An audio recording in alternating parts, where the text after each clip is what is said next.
예, 하나님 말씀을 보겠습니다. 하나님 말씀은 신약성경 요한계시록 20장 7절에서 10절 말씀입니다. 요한계시록 20장 7절에서 10절 말씀을 교독하도록 하겠습니다. 천년이 참에 사탄이 그 옥에서 놓여 땅의 사방 백성 곧 곡과 마곡을 이용하고 우와 싸움을 붙이니 그 수가 바다의 모래 같으니라.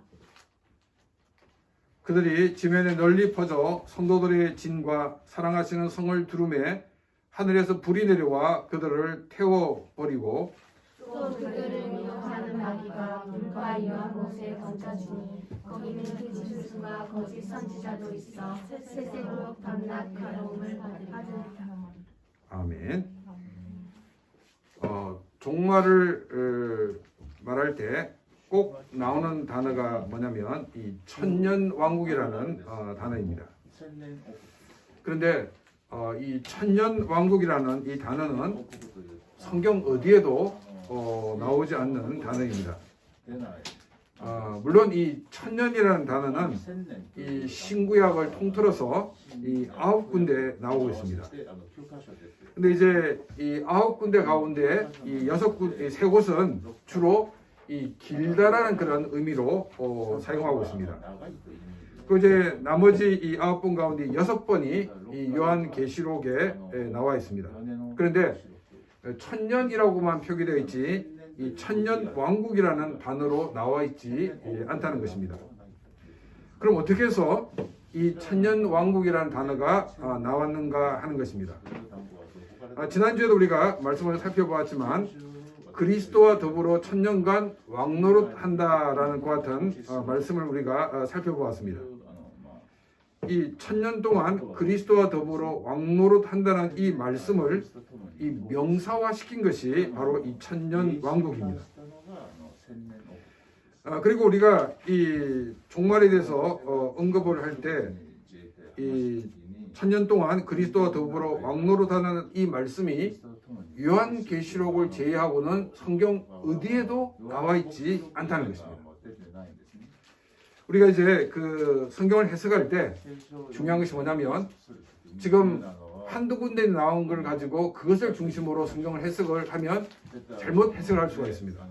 그래서 이런 특별한 것일수록 더 성경 전체의 흐름을 살펴보면서 그 의미를 찾을 때 다른 해석을 할 수가 있는 것입니다. 예수님의 재림에 대해서 3가지가 있다라고 말씀을 드렸습니다. 첫 번째가 뭐냐면 전천년설입니다. 전천년설. 두 번째가 후천년설입니다. 세 번째가 무천년설입니다. 근데 이제 아니 지금 예수님의 재림을 얘기하자는데 왜 천년이라는 단어가 왜 나옵니까? 이렇게 물을 수 있는 것 같은 분이 있을 것입니다. 조금 전에 얘기했던 것처럼 그리스도와 더불어 왕노릇하는 이 천년을 기준으로 이 천년을 기준으로 해서 예수님이 이 천년 앞에 오시느냐 아니면 이 천년 뒤에 오시느냐 아니면 이 천년이라는 것이 없고 하나의 상징적인 것이냐 라고 보는 것에 따라서 전천년, 후천년, 무천년으로 나눠지기 때문입니다. 그래서 이 천년이라는 단어를 중심으로 설명을 하고 있습니다. 다시 그림을 보면서 설명을 드리자면 전천년설입니다. 역사가 쭉 진행되는 가운데 천년 동안 이 그리스도와 더불어 왕노릇하는 이 천년 왕국이 있습니다. 이 천년 왕국 앞에 천년 전에 예수님이 오신다 해서 전천년설이라고 합니다. 그리고 이 천년 왕국이 끝난 지점에서 그 심판이 있고 그리고 영원한 이 하나님 나라가 시작된다라고 보는 것이 전천년설입니다. 후천년설은 뭐냐면 역사가 진행되는 가운데 물질 문명이 굉장히 발달하게 됩니다. 이 발달하고 있는 그 자체를 천년 왕국으로 보는 것입니다. 그리고 이 과학이나 물질 문명의 최고의 극점에 다다랐을 때 예수님이 재림하신다는 것입니다. 그러니까 천년 왕국의 후에 오신다. 그래서 이 후천년설이라고 합니다. 그리고 그때 심판이 있고 영원한 나라가 시작된다라고 보는 것이 후천년설입니다. 자, 무천년설은 역사가 이렇게 진행되는 가운데 천년이 있고 또 이렇게 영원한 세상이 있다라고 보는 것이 전천년과 후천년설인데, 무천년설은 이 천년 왕국이 없다는 것입니다. 역사 전체가, 그러니까 예수님이 재림하실 때까지의 전체 역사를 천년 왕국으로 하나 상징적으로 보는 것이 바로 무천년설입니다. 그리고 예수님께서 이 역사의 끝 지점에 재림을 하시고 그리고 심판이 있다 하는 것이 바로 무천년설입니다. 그리고 이제 영원한 그 하나님의 나라가 시작된다라고 이렇게 이야기를 하고 있습니다.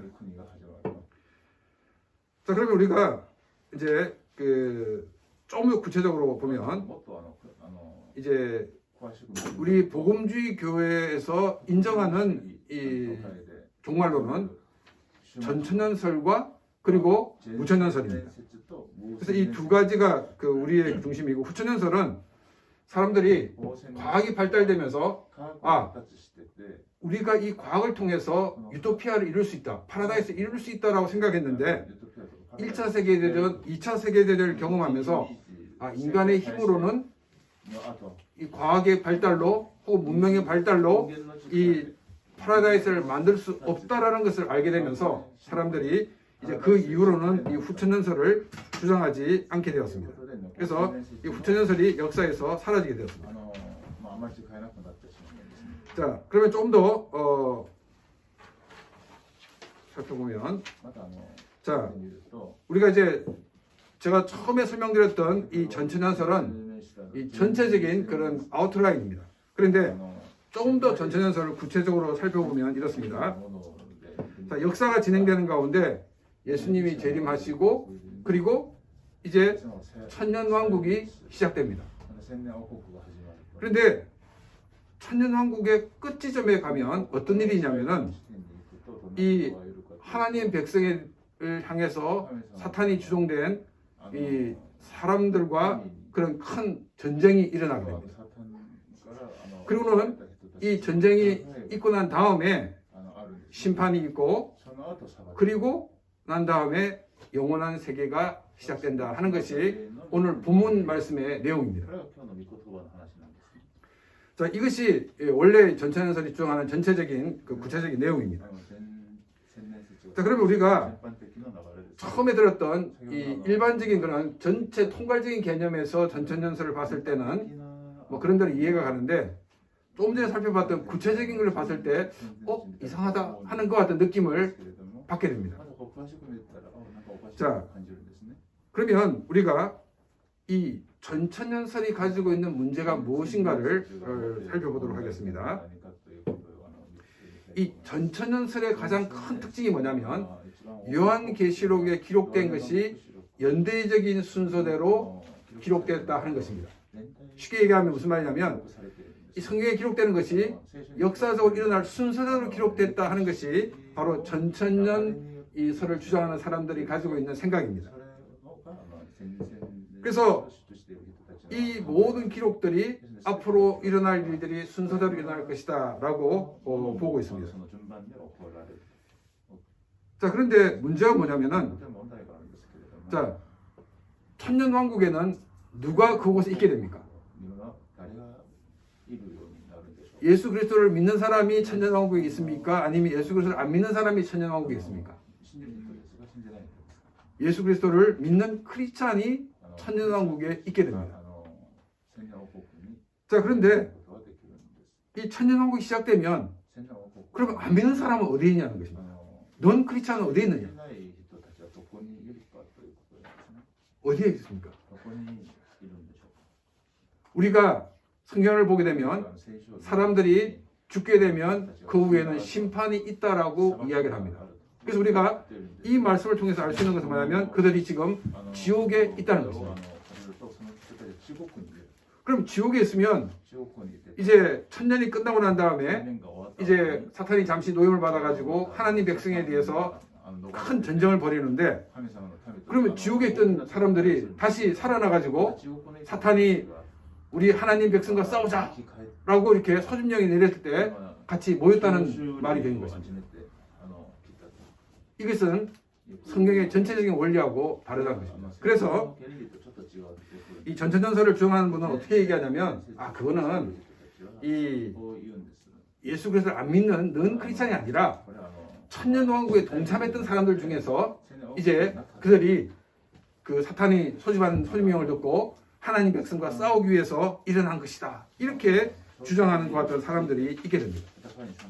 그러면 오히려 더 내용이 복잡하게 됩니다. 더 이상하게 됩니다. 왜냐하면 천년왕국에 있다는 것은 뭐냐면 그 사람들이 구원받은 사람들이라는 것입니다. 근데 구원받은 사람이 어떻게 천년 동안 왕노릇했던 그 경험도 있는데 하나님 백성을 반대하는 입장에 설 수 있느냐 하는 것입니다. 우리가 성경을 보게 되면 구원받았다는 것을 어떻게 말하고 있냐면 영생을 얻었다라고 말하고 있습니다. 그러니까 우리의 구원은 어떤 유한한 기간 동안에 한정된 것이 아니라 영원히 사는 것이 바로 구원이라는 것입니다. 그럼 천년 동안만 구원받고 그 이후에 구원받지 않는다, 이것은 성경 전체의 내용과 다르다는 것입니다. 그래서 이제 과거에는 이 역사적 전천전설을 많이 믿었는데 지금 와서는 이 전천전설을 따르지 않고 무천전설을 많이 받아들이고 있습니다. 자, 그러면 이 무천전설을 한번 살펴보도록 하겠습니다. 자, 예수님이 재림하실 때까지의 역사 전체를 천년왕국으로 본다라고 말씀을 드렸습니다. 이것이 무천년설입니다. 제가 이제 그 종말론을 얘기하면서 2차 세계대전 이 승리로 결정적인 그 상륙작전이 뭐냐면 바로 노르망디 상륙작전이라고 말씀을 드렸습니다. 노르망디 상륙작전을 통해서 이제 연합군의 승리가 굳어졌습니다. 그런데 이 연합군이 베를린으로 진격하는 그 동안에는 끊임없이 독일 이 잔류병들과 싸움이 있었습니다. 이제 완전히 베를린에 점령함으로써 이 독일이 완전히 항복을 하고 또 패배를 시인하게 되었다는 것입니다. 이처럼 예수 그리스도가 십자가에서 죽으심으로 그리고 부활하심으로 예수 그리스도의 승리가 확정되었습니다. 그리고 사탄은 패배하게 되었습니다. 그러나 예수님께서 재림하실 때까지는 사탄은 이 믿는 자들을 미혹하기 위해서 혈안이 되어 노력을 하고 있다는 것입니다. 예수님의 재림으로 모든 것이 종결되고 사탄과 사탄을 추종하는 자들이 심판을 받게 될 것입니다. 이 천년왕국의 시기 동안은 믿음을 지키는 평화로운 시기가 있기도 하고 믿음을 지키는 것을 박해하는 일도 있다는 것입니다. 평화의 시기가 있고 박해의 시기가 예수님의 재림 때까지 계속적으로 반복적으로 혹은 동시에 있을 것이다 라고 말씀하고 있습니다. 그럼 이제 어떤 분들은 아니 성경에 반복돼서 이렇게 평화의 시기가 있고 또 환난의 시기가 있다라고 말하고 있지 않지 않느냐라고 이렇게 반문을 하는 분들이 있습니다. 근데 우리가 지금까지 계시록을 쭉 살펴보면서 이 인을 때는 일곱 인을 때는 그 장면 그리고 나팔 재앙이나 또 대접 재앙 이런 것을 봤을 때 같은 일들을 다른 관점에서 이렇게 기록하고 있는 것을 우리가 살펴보았습니다. 우리가 그 가운데 일어났던 많은 일들 가운데 자연재해입니다. 그리고 전쟁입니다. 자연재해와 전쟁을 왜 허락하시냐면 인간의 한계를 알게 하기 위해서입니다. 그리고 이 전쟁을 통해서 인간의 죄성이 얼마나 무서운가를 알게 하시기 위해서 하나님은 그것을 허락해 주셨습니다.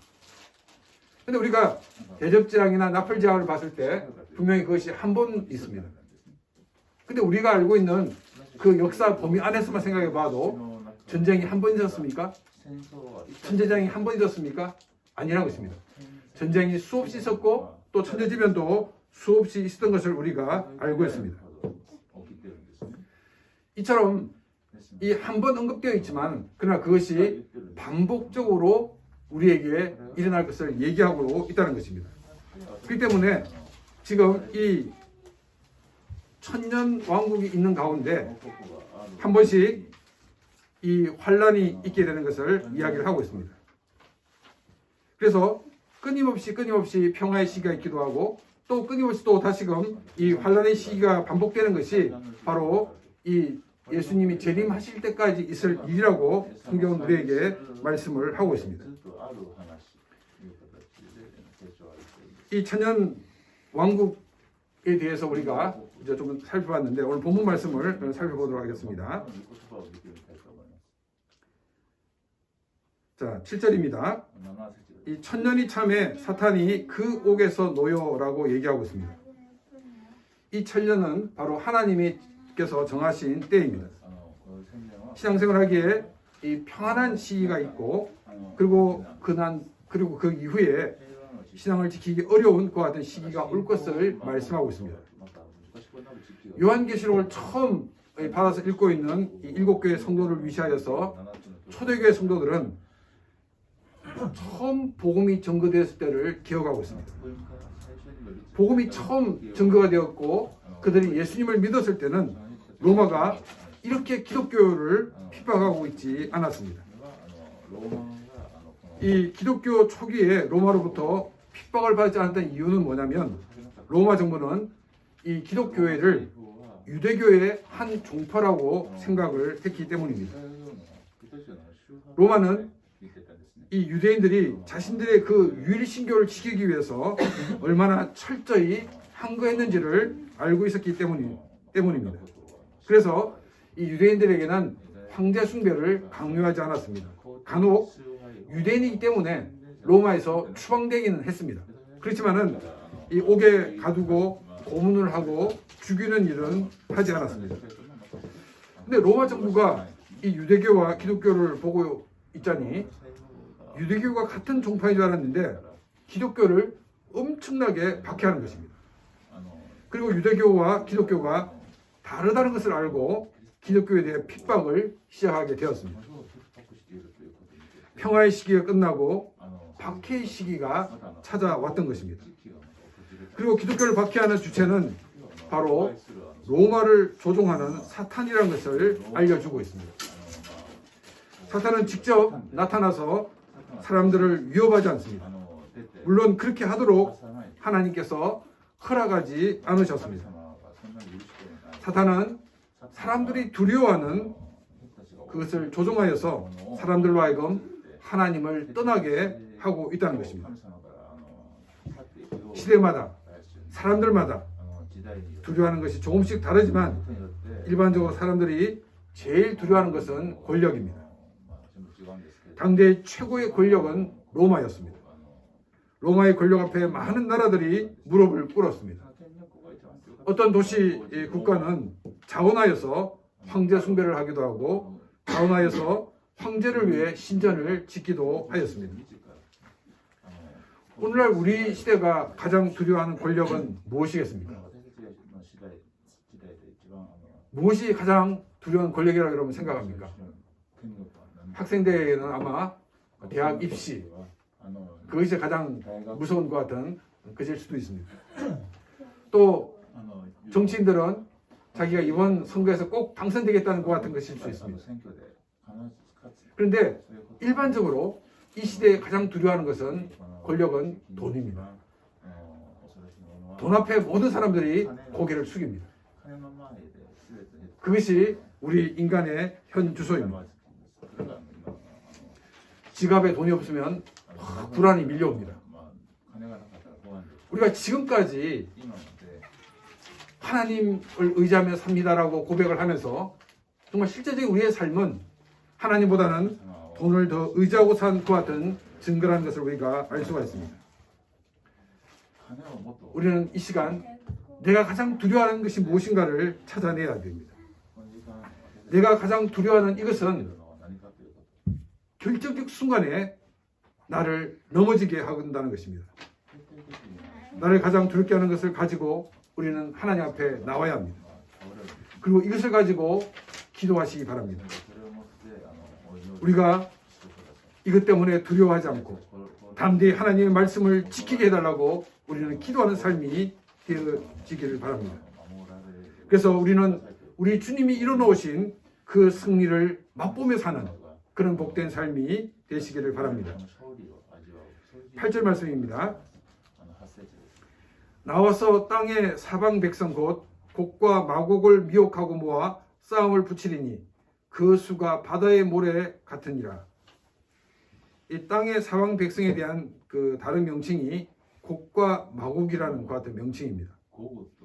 이 곡은 이 마곡을 통치하는 어떤 사람의 이름인지 아니면 그 직함인지는 모르지만 어떤 사람과 관계된 것이고, 마곡은 지역을 말하고 있습니다. 이 곡과 마곡이 어디에 나오냐면 구약성경 에스겔 38장과 39장에 나오고 있습니다.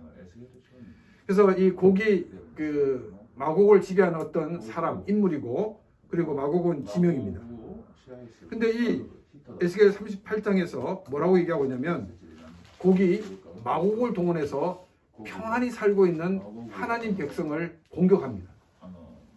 그리고 그들은 평안히 살고 있는 하나님 백성을 공격했기 때문에 그들은 하나님으로부터 심판을 받게 된다 하는 것이 그 내용입니다. 그래서 이제 사람들마다 곡과 마곡이 어디다 얘기하는데, 지금 이 곡과 마곡은 하나의 상징이라는 것입니다. 무슨 상징이냐면 하나님 백성을 괴롭히는 세력을 상징한다라고 우리는 알 수가 있습니다. 그래서 지금 사탄이 하나님 백성을 괴롭히기 위하여 많은 사람들을 동원하고 있는 것을 우리는 보게 됩니다. 이유가 없습니다. 나는 저 사람이 교회 다니는 게 마음에 안 든다는 겁니다. 저 사람이 크리스찬이라는 게 마음에 안 든다는 것입니다. 아무 이유 없이 단지 크리스찬이라는 이유 때문에 많은 사람들이 크리스찬들을 미워하는 그 같은 모습을 우리에게 보여주고 있습니다. 많은 사람들은 마음 한구석에는 하나님에 대한 생각이 있습니다. 그러면서도 하나님을 찾지 않고 하나님을 미워하고 또 하나님의 백성을 미워한다는 것입니다. 우리 인간은 하나님의 형상대로 지음을 받았습니다. 그렇지만 우리 인간이 죄로 타락하여 하나님의 형상이 파괴되었습니다. 그래도 이 하나님의 형상의 그 파편이 남아있기 때문에 우리 인간이 이 동물처럼 그렇게 변하지는 않는다는 것입니다. 물론 사람들 중에서도 동물보다 못한 사람들도 있습니다. 그래도 사람들이 윤리를 말하고 도덕을 말하고 또 정의를 말하고 또 그것을 실천하려는 것은 남아있는 하나님의 형상의 그 파편들이 있기 때문입니다. 그러나 죄로 타락한 이 인간의 본성은 하나님을 인정하는 것이 너무나도 거북합니다. 기분 나쁩니다. 그리고 왜 크리스천들은 자기들만이 믿는 신이 참된 신이고 나머지는 신이 아니냐고 말하는가? 그들은 거기에 대해도 불만이 많이 있습니다. 그것 때문에 너무나도 밉습니다. 기회가 되면 그들을 괴롭히고 싶은 마음이 있다는 것입니다. 하나님의 백성과 싸우기 위해 하나님 백성을 미워하는 사람들이 모인 수가 바다의 모래같이 많다라고 성경은 기록하고 있습니다. 이것은 많은 사람들, 수적인 것뿐 아니라 다양한 방법으로 크리스찬들을 넘어뜨리고 하는 것을 우리가 알 수가 있습니다. 로마 시대는 우상 숭배와 음행에 참여하지 않기 위해서 조합을 가입하지 않았습니다.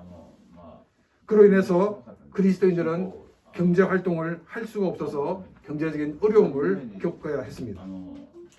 또 황제 숭배를 거부하면 로마로부터 반역자로 간주되어서 옥에 갇히거나 또 처형을 당하기도 하였습니다. 여러 가지, 그리고 아주 극단적인 위험이 있었지만 이 시대는 분명히 무엇이 믿음을 지키는 길이고 무엇이 믿음의 길이 아닌지 쉽게 구분이 되었습니다. 그런데 우리가 살고 있는 이 시대는 너무나도 복잡합니다. 음악이나 미술, 또 많은 그런 예술 가운데, 그리고 우리의 일상생활에 비기독교적이고 또한 반기독교적인 것이 너무나도 많이 들어와 있다는 것입니다. 정말 이것을 구분해가지고 찾아내기가 쉽지 않습니다. 저는 그렇다고 해가지고 어떤 사람들이 이 탭을 거꾸로 들어보니까 사탄을 찬양하는 것 같은 소리가 있다더라. 저는 이런 식으로 보는 것을 굉장히 반대합니다. 왜냐하면 우리가 테이프를 들을 때 일부러 이렇게 거꾸로 듣는 사람은 없다는 거죠. 그냥 다 일상적인 거는 그 순서대로 방향대로 듣는다는 것입니다. 그래서 이렇게 억측을 부리는 것은 조금 바른 방법이 아닙니다. 그러나 정말 우리의 삶 속에 깊이 침투해 있는 비기독교적이고 반기독교적인 것이 무엇인가를 우리는 찾아내야 한다는 것입니다. 이 자본주의의 발달로 교회 안에 이 물질 만능주의가 자리 잡혀 있습니다. 우리가 구약을 읽으면서 이스라엘 백성들이 우상 숭배를 한다라는 얘기를 들었을 때 여러분 어떤 생각이 들었습니까? 아니 이스라엘 백성들은 도대체 바보 아니야? 아마 이런 생각이 들었을 것입니다. 그런데 이 이스라엘 백성들이 한 걸음 더 나가서 예루살렘 성에서 우상을 숭배한다는 얘기를 들었을 때 우리는 화가 치밉니다. 아니 하나님께서 그렇게 사랑하는데 어떻게 이 예루살렘 성에서 우상 숭배를 할 수 있단 말인가? 이렇게 우리는 분노하게 됩니다. 근데 우리가 성경을 읽다 보면 어떤 말씀이냐면 예루살렘 성전 안에 우상을 두고 우상을 숭배했다는 이야기가 나옵니다. 우리는 이 말씀을 읽으면 아니 이 인간들은 정말 하나님으로부터 멸망을 받아 싼 거야 이렇게 우리가 생각한다는 것입니다. 그런데 우리 교회 안에 우리 크리스찬들 안에 물질 만능주의가 들어와 있다는 것은 성전 안에 우상을 두고 섬기는 것과 동일하다는 것입니다. 근데 우리는 지금 교회에 우상이 없기 때문에 우리는 아무 문제가 없어라고 생각합니다.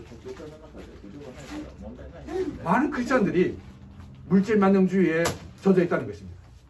많은 크리스찬들이 이 물질 만능주의에 젖어서 우상 숭배를 하고 있다는 것입니다. 우리 크리스찬들은 원색적인 주의 복음을 들어야 됩니다. 그런데 왜 교회가 이렇게 물질 만능주의로 젖어 있냐면은 교회가 그것을 인정하기 때문입니다. 교회가 믿음을 강조하고 복음을 강조하는 것이 아니라 교회가 돈이 많은 사람들을 대우하고 돈이 많은 사람들을 인정하기 때문에 자기도 교회에서 인정받고 싶습니다. 그건 인간의 본능입니다. 내가 어디에 있든지 무엇을 하든지 내가 인정받기를 원하는 것은 인간의 본능입니다. 그래서 자기도 물질을 따라갈 수밖에 없다는 것입니다. 우리는 원색적인 복음의 길을 기울여야 됩니다. 교회가 복음을 떠나면 그것은 우상 숭배에 참여하는 것과 동일한 것입니다. 또 많은 크리스찬들이 이 원색적인 복음을 듣는 걸 또 싫어합니다. 참 우리 교회는 우리의 삶과는 너무나도 동떨어진 것 같아 이렇게 생각을 합니다. 왜냐하면 교회에서 이 세상을 사는 지혜를 얻으려고 하기 때문입니다. 그래서 교회에서 여러 가지 세미나를 열고 또 어떻게 자녀를 진학할 수 있는가 그런 진학 세미나를 열어주고 하는 것을 기대하고 있습니다. 근데 그게 중요한 것이 아니라 어떻게 믿음으로 살 수 있는가, 어떻게 하나님 말씀을 붙들고 살 수 있는가가 중요한 것인데 사람들은 그것은 우리의 삶과 거리가 멀더라고 생각을 하고 있다는 것입니다. 어떻게 하면 우리가 부자가 될 수 있는가? 천국의 부자가 됩시다. 이러면 막 성도들이 그 세미나를 듣기 위해서 막 모여듭니다. 천국의 부자는 이 땅에서 가난한 사람입니다. 그런데 사람들은 자기가 이 땅에서 수십억, 수백억을 벌기를 원하고 있다는 것입니다. 그래서 우리가 원색적인 복음을 모르기 때문입니다. 또 많은 성도들은 우리는 이 땅에 살아가는 사람들이기 때문에 할 수 없지만 좀 목사님들이나 제대로 말씀대로 살았으면 하는 기대를 하고 있습니다. 그래서 자기들은 이제 제대로 말씀대로 살지 않는 것에 대해서는 전혀 정죄하지 않는데 목사가 조금이라도 실수하면은 막 정죄를 합니다.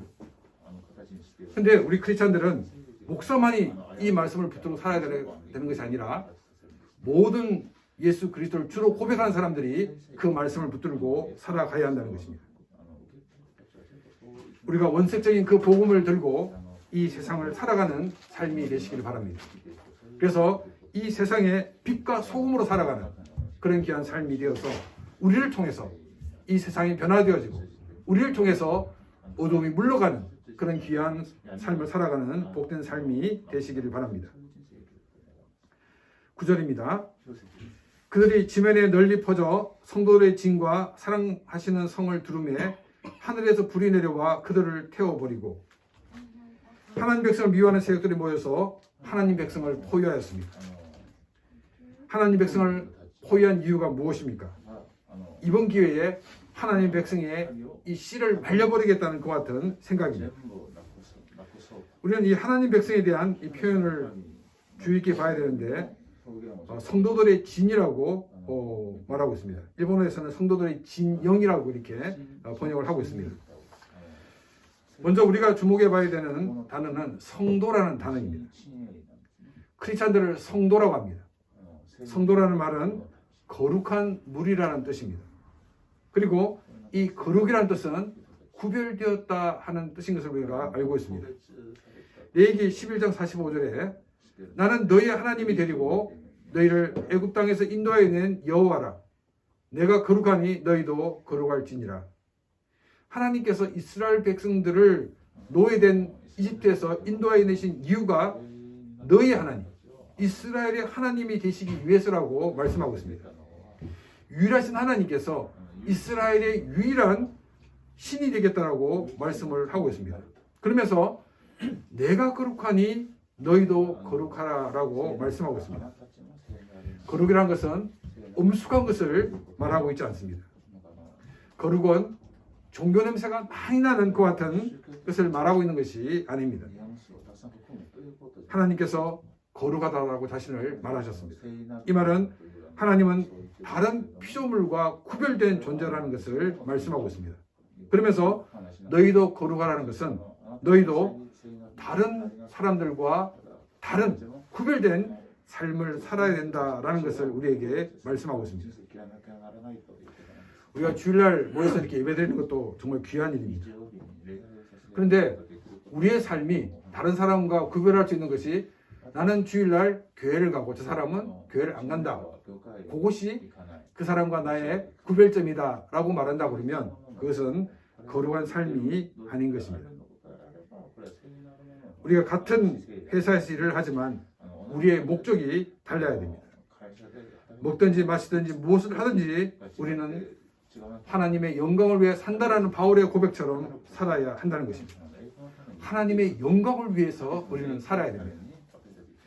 하나님의 영광을 위해 산다는 것은 우리의 삶을 통해서 하나님 되심을 보여주며 살아야 한다는 것입니다. 내 삶을 드러내려고 하면, 나를 드러내려고 하면 우리는 실패하게 됩니다. 나를 감추고, 나를 낮추고, 나의 삶을 통해서 예수 그리스도를 드러내야 하는 것입니다. 손해가 있다 하더라도, 또 목숨을 잃을 만한 그런 일이 있다 하더라도 우리는 하나님의 영광을 위해서, 우리의 삶을 통해서 하나님을 드러내기 위해서 살아가는 그런 귀한 삶이 되기를 바랍니다. 성도로서 그 이름에 합당한 삶이 되어서 우리를 통해 많은 사람들이 하나님을 만나는 그런 귀한 역사를 감당하는 복된 삶이 되시기를 바랍니다. 두 번째 우리가 주목해야 하는 단어는 이 진 혹은 그 진영입니다. 이 진과 진영은 뭐냐면 군대를 얘기하고 있습니다. 예수 그리스도를 주로 믿는 사람들은 그리스도의 군사로 부르심을 받았습니다. 바울은 군인으로 부름받은 사람에 대해서 이렇게 말하고 있습니다. 디모데전서 2장 4절입니다. 병사로 복무하는 자는 자기 생활에 얽매여 있는 자가 하나도 없나니 이는 병사로 모집한 자를 기쁘게 하려 함이라. 군인은 명령에 살고 명령에 죽는다는 말이 있습니다. 명령의 이유를 달 수 없다는 것입니다. 그리고 군인들이 이 명령에 순종하는 것은 뭐냐면 이 군인을 모집한 사람들을 기쁘게 하기 위해서다라고 얘기하고 있습니다. 이 말은 다른 말로 하면 군인을 모집한 사람의 뜻을 이루기 위해서 그 명령에 순종한다라는 것을 우리가 알 수가 있습니다. 그리스도의 군사된 내 자신은 나의 삶을 핑계하면서 주님이 나에게 주신 명령을 순종하지 않는 삶을 살아서는 안 된다는 것입니다. 예수 그리스도를 주로 믿는 나는 예수 그리스도의 군인임을 늘 기억하면서 또 사사로운 것에 얽매여 살아서는 안 된다는 것입니다. 나를 부르신, 나를 그리스도의 군인으로 삼으신 그 주님의 명령에 순종하는 삶을 살아야 한다는 것입니다. 우리에게 말씀하시는 그 모든 말씀을 듣고 그 말씀대로 행하여 하나님께서 나를 통해 이루고자 하는 그 모든 일들을 이루어가는 그런 삶이 되기를 바랍니다. 또 크리스천들이 모여 있는 곳을 사랑하시는 성이라고 말씀하고 있습니다. 구약의 시각에서는 이 하나님이 사랑하시는 성은 예루살렘 성입니다. 그런데 신약에서는 예루살렘 성이 아니라 예수 그리스도를 주로 고백하는 믿음의 공동체, 즉 교회가 하나님께서 사랑하시는 성인 그 공동체인 것입니다. 하나님께서 믿음의 공동체인 교회를 그리고 그 공동체 안에 있는 한 사람 한 사람을 사랑하고 계신다는 것입니다. 여러분, 이 사랑은 엄청난 힘이 있습니다. 내년에 이 한국에서 대통령 선거가 있습니다. 대통령 후보로 나온 분들의 그 정기나 인터뷰 여러 가지를 이렇게 그 근거로 해서 그 인물들에 대해서 평가하는 그런 방송을 보았습니다.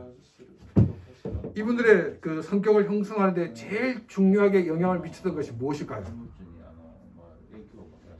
뭘까요? 부모님입니다. 부모님의 사랑과 부모님의 인정이 그분들의 인격에 엄청나게 많은 영향력을 미치고 있었던 것을 알 수가 있습니다. 그래서 그 분석하시는 분이 지금 부모의 이런 태도 때문에 그분이 이런 반응을 보이고 이런 모습을 보이고 있다라고 이야기를 하였습니다. 근데 우리가 이제 사실 부모 중에서 퍼펙트한 부모가 누가 있겠습니까? 그러면 우리 모두 다 사실 여러 가지 부족한 면이 많습니다. 우리 모두가 성숙하지 않습니다. 어른이 되어 있으면서도 정말 성숙하지 않은 면들이 많이 있습니다.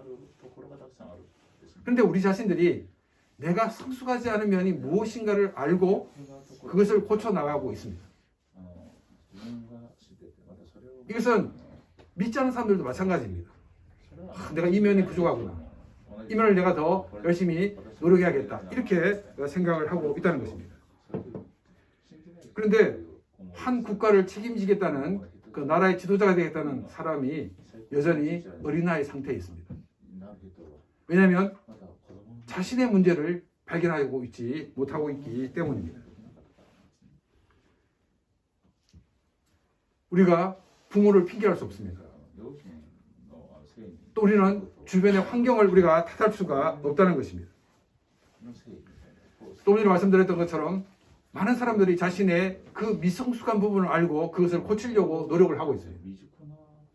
그래서 우리는 내 자신에게 하나님의 사람으로 아직 성숙하지 못한 면이 무엇인가를 늘 살펴봐야 됩니다. 그런데 우리는 우리 부모님의 사랑이 없었어도 또 부모님의 인정이 없었어도 우리는 하나님으로부터 엄청난 사랑을 받고 있다는 것입니다. 이 하나님의 사랑은 우리를 녹이는 엄청난 용광로가 되고 있습니다. 우리가 그 자신이 가지고 있는 그것 때문에 우리가 열등감을 가져서는 안 됩니다. 그 문제를 가지고 나오시기 바랍니다. 하나님, 저의 아직까지 미성숙한 이런 부분들이 있습니다. 이 부분을 치유해 주시고 회복시켜 달라고 하나님께 기도하시기 바랍니다. 왜냐하면 하나님의 사랑은 엄청난 사랑이기 때문입니다. 그 하나님의 사랑은 우리를 구원하시기 위하여 우리가 죄인 되었을 때 자신의 아들을 내어주신 그런 사랑이었습니다. 지옥에 떨어진 나를 구원하시기 위하여 하나님의 독생자이신 예수님이 인간이 되어 이 땅에 오셨습니다. 내가 지은 죄를 대신하여 십자가에서 죽으셨습니다. 이처럼 우리 주님은, 우리 하나님은 나를 엄청난 사랑으로 사랑을 하고 계시다는 것입니다. 요한복음 15장 13절 말씀입니다. 사람이 친구를 위하여 자기 목숨을 버리면 이보다 더 큰 사랑이 없나니. 예수님이 우리를 구원하시기 위하여 자신의 목숨을 내어주신 이것은 엄청난 사랑인 것을 우리에게 보여주고 있습니다. 우리가 자라면서 부모님의 사랑을 받지 못하고 인정을 받지 못해 우리의 인격이 성숙하지 못했다 할지라도 하나님의 사랑은 모든 것을 녹이는 용광로보다도 더 큰 사랑입니다. 우리의 이 상처를 하나님 앞에 가지고 나오시길 바랍니다. 그래서 주님의 은혜로, 주님의 능력으로 더 성숙한 크리스찬이 되어서 우리의 삶을 통해서 하나님께 영광이 되어지고 또 상처받아 있는 그 많은 사람들의 그 상처를 회복시키기 위해서 우리가 그들을 주님께 인도하는 그런 귀한 삶이 되기를 바랍니다. 세상의 모든 사람들은 하나님 백성을 향해 총력을 집중하여 공격을 하기 위하여 모였습니다. 그 다음 장면이 무엇이 날까요? 이제 세상 사람들에게 공격이 있고 그걸 방어하는 크리스찬의 모습을 우리는 그려집니다. 그런데 말씀을 보니까 하늘에서 불이 내려와서 그들을 다 태워버렸다라고 말하고 있습니다. 정말 엄청난 전쟁이 일어날 것처럼 보였는데 그냥 끝나버리고 말았다라고 이야기를 하고 있습니다. 왜냐하면 하나님이 우리를 위하여 대신 싸우시기 때문입니다. 히스기야가 아수르로부터 항복하라는 것 같은 글을 받고 그 글을 들고 하나님께 올라가 기도하였습니다. 그랬더니 하나님께서는 하룻밤 사이에 18만 5천을 다 물리치셨습니다.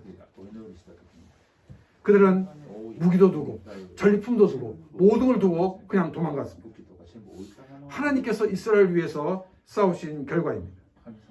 우리의 삶에서도 우리를 사랑하시는 하나님께서 우리를 대신하시는 그 싸움으로 우리는 이기게 된다는 것입니다.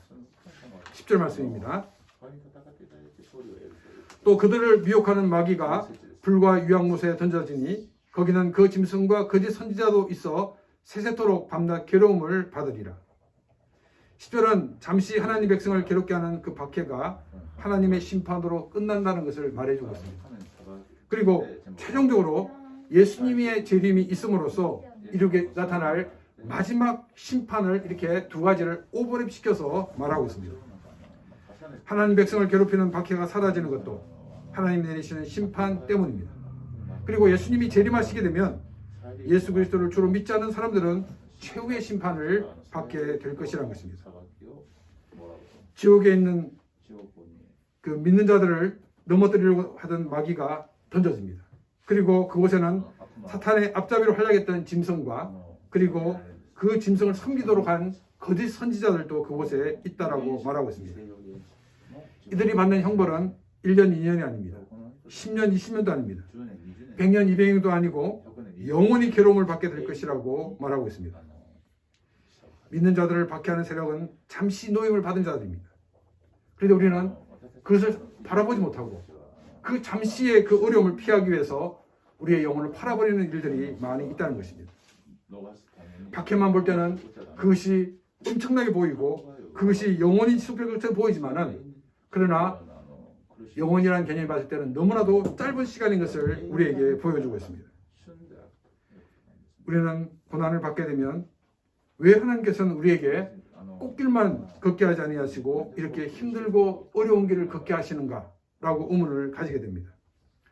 여러분, 부모님들이 자녀들이 좋은 길을 가기를 원하겠습니까? 나쁜 길을 가기를 원하십니까? 좋은 길을 가기를 원하십니다. 근데 중간에 부모님들이 자녀를 막 괴롭게 한다고 생각합니다. 때를 따라서는 공부하라고 하고 그렇게 해서는 안 돼!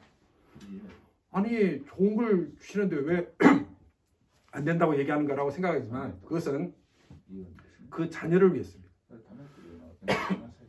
그 자녀가 미래에 보다 더 좋은 삶을 위해서 그렇게 이야기를 하고 있는 것입니다. 이것처럼 우리 하나님도 하나님의 자녀인 우리가 많은 것을 누리며 살기를 원하고 계십니다. 그런데 우리 인간은 그냥 두면은 서슬 교만한 마음이 듭니다. 아니면 다시 원점 가까이에 떨어집니다. 그때 가만히 두면은 정말 자기가 굉장히 교만해서 자기가 다 아는 것처럼 생각을 하고 있고 아니면 그냥 허덕이면서 살아가게 된다는 것입니다.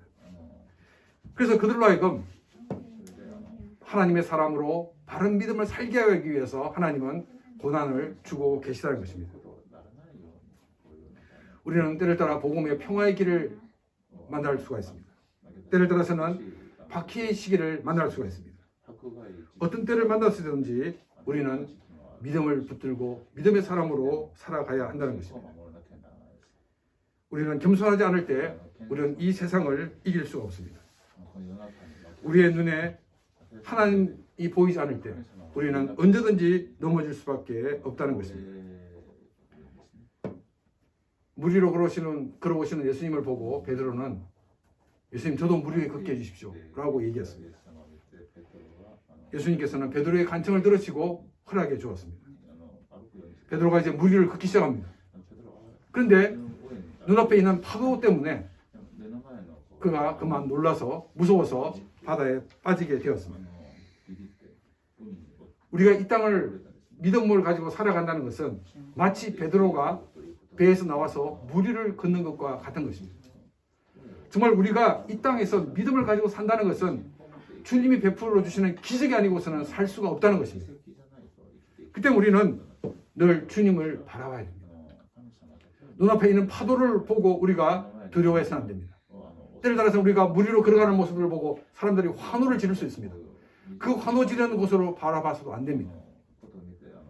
우리가 파도를 보게 되면 두려움 때문에 물에 빠지게 되고 또 그 환호를 듣게 되면 교만한 마음이 생겨서 또 물에 빠지게 됩니다.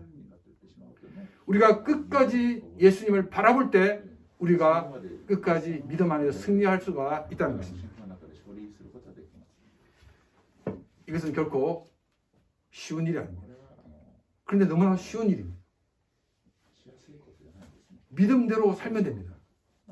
근데 우리는 자꾸 계산을 합니다. 그건 너무 맞지 않아요. 이렇게 우리가 생각합니다. 그러나 우리는 믿음으로 그대로 받으시기 바랍니다. 예수님께서 어린아이처럼 되지 아니하면 천국에 갈 수 없다라고 말하는 것은 어린아이가 착하다는 말이 아닙니다. 어린아이 죄가 하나도 없다는 말이 아닙니다. 어린아이 특징은 어른들이 가르쳐준 대로 그것을 받아들이는 것이 어린아이의 큰 특징입니다. 그래서 어린아이의 마음을 이 백지와 같다라고 하는 것이 어른들이 말한 대로 가르친 대로 그것을 받아들이기 때문입니다. 우리도 말씀이 그렇다고 그러면 그걸 그대로 믿으면 됩니다. 그건 좀 이렇게 우리가 부정적인 생각을 하는 것이 아니라 그것을 그대로 믿고 받아들여서 우리들이 믿음 안에서 승리하는 삶이 되시기를 바랍니다. 끝까지 예수님을 바라보면서 우리가 이 세상의 파도를 우리가 두려워하지 않고 또 사람들의 환호를 우리가 듣지 않고 오직 주님만 바라보면서 끝까지 믿음으로 승리하는 복된 삶이 되시기를 주님의 이름으로 축원합니다.